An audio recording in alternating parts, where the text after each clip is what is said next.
মেঘলা, money bag, ঘড়ি এগুলো কোথায় রেখেছো? আরে দাও না, আবার তো দেরি হয়ে যাচ্ছে, অফিসে যেতে হবে তো। দেখো না, টেবিলের উপরেই রাখা আছে। আমি তো কফি বানাচ্ছি, আমি এটা রেখে কিভাবে আসবো বলো?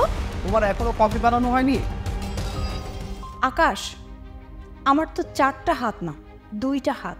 আমি তো কাজ করছি, তাই না? এভাবে কথা বলছো কেন তুমি? কিভাবে কথা বলবো? একটু সকাল সকাল ঘুম থেকে উঠতে পারো তো নাকি? সকাল 6টায় উঠি, আর কত সকালে উঠবো আমি?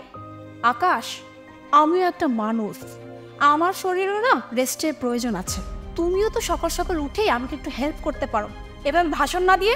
এই শোনো, তোমার সাথে তর্ক করার মতো সময় আমার নেই। কফিটা দাও, ব্রেকফাস্ট বানাও, আর লাঞ্চ বক্স রেডি করো। আমাকে কেউ বোঝে না, আমিও তো একটা মানুষ, আমিও তো অফিসে যাই, আমারও তো একটা রেস্টের দরকার। সকাল সকাল উঠে এর জন্য এটা বানাও, ওর জন্য এটা বানাও, আর কত করবো বলো? একটা মানুষ আর কত পরিশ্রম করবে?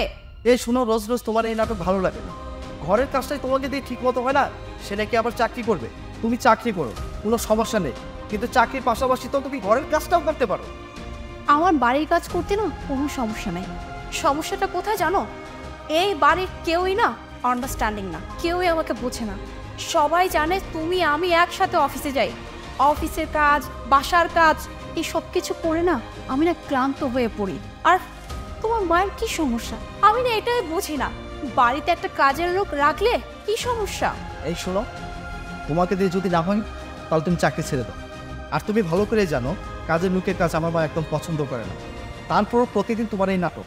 যাই হোক, বাদ দাও, অফিসে যাওয়ার আগে মুড খারাপ করতে চাই না।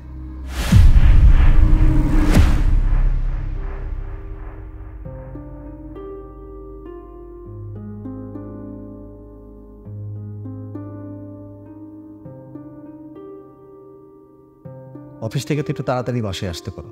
প্রত্যেকদিন এত দেরি করে আসলে হবে? এত দেরি করে বাসায় আসলে কখন রান্না করবে, কখন খেতে দিবে? আমি সেই কখন থেকে বসে আছি, এখন পর্যন্ত কিছুই খাইনি। রাস্তায় প্রচন্ড জ্যাম ছিল, আর আমি এসে বসতে না বসতে তোমার শুরু হয়ে গেল ফরমাইশ। হাই ফরমেশে দেখলে কি তুমি? খেতে চাওয়াটা কি অপরাধ নাকি? অপরাধ কেন হবে? আমি মাত্র আসলাম, আমাকে একটু বসতে দাও, একটু রেস্ট করতে দাও, তারপর আমি সবকিছু করে দিচ্ছি, তাই না? আচ্ছা ঠিক আছে, আমি সকালে তরকারিটা গরম করে দিচ্ছি, তুমি ওইটা দেখে নাও। সকালে তরকারি গরম করে দিবে মানে? আমি কি সেই বাসি তরকারি খাবো? তুমি জানো না সকালের তরকারি আমি রাতে খেতে পারি না? কি করে এই কথাটা বললে তুমি? আর তুমি তো অফিস থেকেই ফিরেছো, কোনো পাহাড় ভেঙে আসোনি যে তোমাকে বিরাট একটা রেস্ট। পাহাড় তো তুমি ভেঙে ফিরেছ। আচ্ছা আকাশ, মাঝে মাঝে যদি সকালের তরকারিটা গরম করে একটু রাতে খেতে হয়, এতে সমস্যা কোথায়? আর তোমার যেহেতু এতই সমস্যা, এতই বাজ বিচার, তাহলে এক কাজ করো, তোমার নিজের খাবারটা তুমি নিজে রান্না করে খাও। বাহ, আমি এখন বাড়িতে রান্না করব, অফিস থেকে বাসায় ফিরে মেয়েদের কাজগুলো আমিই করব। যেই বাসার কাজের কথা উঠলো, আর অমনি ওইটা মেয়েদের কাজ হয়ে গেল। বাড়ির কিস্তি, গাড়ির কিস্তি সব একসাথে দিব, দুজনে কাঁধে কাঁধ মিলিয়ে চলবো। কিন্তু বাসার কাজের কথা উঠলে তখন সেটা মেয়েদের কাজ হয়ে গেল। আর কি বললে? আমি চাকরি ছেড়ে দিব? আমি চাকরি ছেড়ে দিলে তোমার একা ইনকাম দিয়ে সবকিছু চালাতে পারবে তো?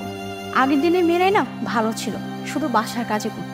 এখনকার মেয়েরা বাসায় কাজ করবে, অফিসে কাজ করবে, আবার বাসায় এসে তোমাদের মতো মানুষের কথা তো ফ্রি, মেয়েদের তো কোনো রেস্ট নাই।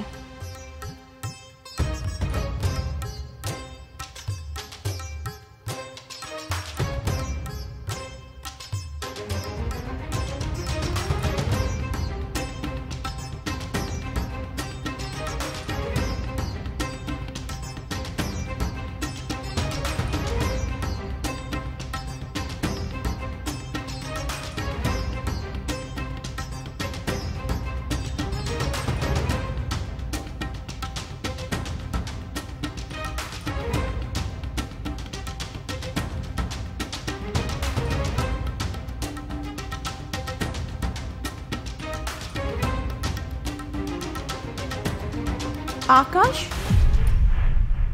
এই সময় রান্নাঘরে কি করতেছো তুমি? ব্রেকফাস্ট বানাচ্ছি।